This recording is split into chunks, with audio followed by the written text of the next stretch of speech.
로마서 9장. 나는 그리스도 안에서 진리를 말하고 거짓말을 하지 않습니다. 이것은 성령 안에서 내 양심이 확증하는 사실입니다. 내게는 큰 슬픔이 있고 내 마음속에는 고통이 쉴 새 없이 밀려옵니다. 나는 내 동포, 내 동족들을 위해서라면 나 자신이 저주를 받아 그리스도로부터 끊어져도 좋다는 각오가 되어 있습니다. 그들은 이스라엘 백성으로서 하나님의 아들이라는 신분을 얻었습니다. 그들에게는 하나님의 영광이 있고 하나님과 맺은 언약이 있고 율법과 성전 예배와 약속들이 있습니다. 족장들이 그들의 조상들이며 그들의 혈통에서 그리스도께서 나셨습니다. 그리스도는 만물 위에 계시는 하나님이시며 영원토록 찬양을 받으실 하나님이십니다. 아멘. 하나님께서 그들에게 하신 약속이 실패로 돌아갔다는 것이 아닙니다. 이스라엘에게서 태어난 사람이라고 해서 다 이스라엘 백성인 것은 아닙니다. 아브라함의 자손이라고 해서 다 아브라함의 자녀인 것은 아닙니다. 하나님께서는 이삭에게서 난 자라야 내 자손이라 부르리라 고 말씀하셨습니다. 다시 말해서 자연적인 출생에 의해 태어난 아브라함의 자손이 하나님의 자녀가 되는 것이 아니라 약속의 자녀라야만 아브라함의 자손으로 여김을 받게 된다는 말입니다. 하나님께서 아브라함에게 하신 약속은 이러합니다. 정한 때가 되어 내가 다시 오리니 사라가 아들을 낳을 것이다. 그뿐만이 아닙니다. 리브가가 우리 조상 이삭 한 사람에게서 아이를 임신했을 때에도 그랬습니다. 두 아들이 태어나기도 전에 그리고 그들이 무슨 선이나 악을 행하기도 전에 하나님께서는 선택하시는 목적을 굳게 세우기 위해 리브가에게 다음과 같이 말씀하셨습니다.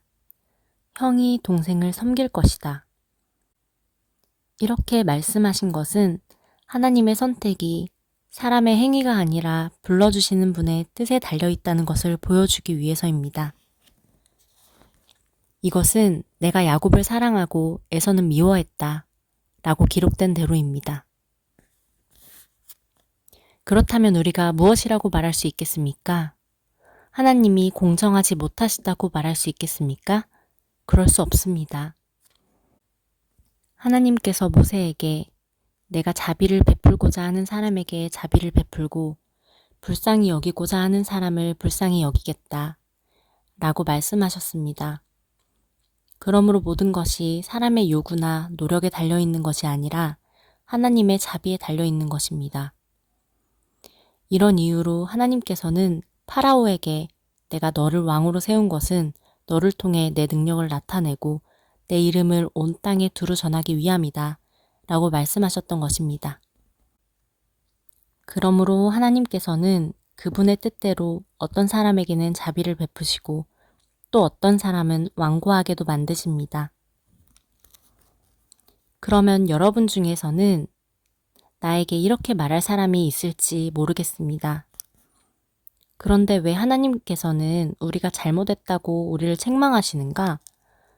하나님의 뜻을 거스를 사람이 누가 있단 말인가? 그러나 사람이 무엇이기에 감히 하나님께 말대꾸한단 말입니까? 토기 그릇이 자기를 만든 사람에게 나를 왜 이렇게 만들었소? 라고 말할 수 있습니까? 토기 그릇을 만드는 사람이 똑같은 진흙으로 귀하게 사용할 그릇과 천하게 사용할 그릇을 만들 권한이 없단 말입니까? 하나님께서 진노를 나타내시고 그분의 능력을 사람들에게 알리시기를 원하셨으면서도 멸망받기로 되어 있는 진노의 그릇들을 인내로써 참아주셨다면 어쩌겠습니까? 또한 하나님께서 그렇게 하신 것이 영광에 들어가도록 미리 준비하신 자비의 그릇들에게 그분의 풍성한 영광을 알게 하기 위해서였다면 어쩌겠습니까?